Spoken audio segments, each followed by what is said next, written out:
കേരളത്തിലെ ദേശീയപാത വികസനത്തിൻ്റെ ഭാഗമായി നന്ദിയിൽ നിന്നും കൊല്ലം കൊയിലാണ്ടി ചെങ്ങോട്ടുകാവ് വഴി കടന്നു പോകുന്ന ആ പുതിയ ബൈപ്പാസിൻ്റെ ഈ ഏറ്റവും പുതിയ ആകാശ കാഴ്ചയാണ് നിങ്ങൾ കണ്ടുകൊണ്ടിരിക്കുന്നത്. നമ്മളെ നന്ദി ഭാഗത്തു നിന്നും കുന്നിയോറാമല എന്നൊക്കെ പറയുന്ന ആ മലയൊക്കെ താണ്ടിക്കൊണ്ട് അതേപോലെ തന്നെ ഈ ഒരു വയലൊക്കെ താണ്ടിക്കൊണ്ട് പോകുന്ന ആ പുതിയ ദേശീയപാതയാണ്. ആ ദേശീയപാതയുടെ വർക്ക് എടുക്കുന്നത് വാഗാട് എന്ന് പറയുന്ന കൺസ്ട്രക്ഷൻ കമ്പനിയാണ്.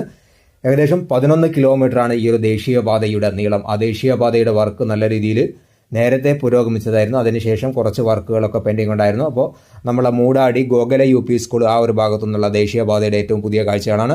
അപ്പോൾ നമ്മൾ ഈ ഒരു ദേശീയപാത ഉൾനാടൻ ഗ്രാമങ്ങളിലൂടെയാണ് കടന്നു പോകുന്നത്. പല ആളുകൾക്കും ഇത്തരത്തിലൊരു ദേശീയപാതയുടെ വർക്ക് കൊയിലാണ്ടിയിൽ നിന്ന് മാറി നിന്നുകൊണ്ട് ഗ്രാമങ്ങളിലൂടെ ഇത്തരത്തിൽ ഒരു 6 വരി പാത കടന്നു പോകുന്നതായിട്ട് പല ആളുകൾക്കും അറിയില്ല. അറിയാവുന്ന ആളുകൾക്കൊക്കെ കൃത്യമായിട്ട് അറിയാം, എന്നാലും ചില ആളുകൾക്കൊക്കെ അറിയാൻ ബാക്കിയുണ്ട്. അപ്പോൾ നമ്മളെ ദേശീയപാതയുടെ മുഴുവൻ ആകാശ കാഴ്ചയാണ് നമ്മളിപ്പോൾ കണ്ടുകൊണ്ടിരിക്കുന്നത്. ഇതിൻ്റെ ഫുൾ വീഡിയോ നമ്മൾ യൂട്യൂബിനകത്ത് ARS ട്രാവലർ എന്ന് പറയുന്ന ആ ചാനലിനകത്ത് നമ്മൾ അപ്ഡേറ്റ് ചെയ്യുന്നുണ്ട്. അപ്പോൾ ദേശീയപാതയുടെ പുതിയ പുതിയ വർക്കിൻ്റെ കാഴ്ചകളും അതോടൊപ്പം തന്നെ പ്രധാനപ്പെട്ട വർക്കുകളും അതോടൊപ്പം തന്നെ വർക്ക് നടക്കാൻ ബാക്കിയുള്ള പ്രദേശങ്ങളിലെ മറ്റ് കാഴ്ചകളൊക്കെ കാണിക്കാനും ആകാശ കാഴ്ചകൾ കാണാൻ നമ്മളെ ചാനൽ സബ്സ്ക്രൈബ് ചെയ്യുക, അതേപോലെ ഇൻസ്റ്റാഗ്രാം പേജ് ഫോളോ ചെയ്യുക എന്ന് മാത്രമാണ് ഈ ഒരു അവസരത്തിൽ പറയാനുള്ളത്. അപ്പോൾ നമ്മുടെ കൂടുതൽ വീഡിയോസ് ലഭിക്കാൻ ഫോളോ ചെയ്യാനും അതോടൊപ്പം തന്നെ ചാനലൊക്കെ സബ്സ്ക്രൈബ് ചെയ്യാനും മറക്കണ്ട. Thanks for watching.